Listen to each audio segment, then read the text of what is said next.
Teresa, there are a lot of investors who have questions about taxes. As a CPA and certified financial planner, you know how important it is to minimize taxes. Oh, absolutely. Could you explain how investments are taxed? Sure. When we perform a portfolio review, we divide a client's assets into 4 tax buckets.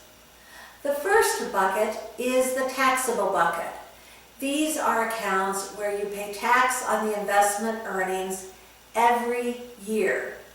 You receive a 1099 showing interest, dividends, or capital gains and include those earnings on your tax return and pay taxes on them annually. The second bucket is the tax deferred bucket. These are the pay tax later accounts.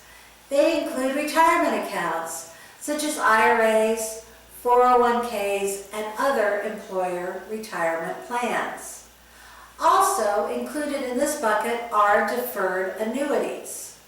Planning for these accounts can be tricky because the tax cannot be deferred forever. Sometime down the road, tax will have to be paid by either you or your heirs. Now, you don't want to be in a situation where the money is taxed all at once in a big lump sum. Many times we'll strategize with the client on the best way to withdraw money from these accounts to minimize the tax when the funds are ultimately withdrawn. The third bucket is the tax-free bucket. We like these accounts best. In these accounts, you never pay tax on earnings. That sounds good. It's really good.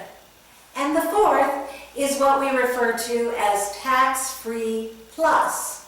This is for higher net worth clients who are looking to avoid paying both income tax and estate tax on the value in their accounts.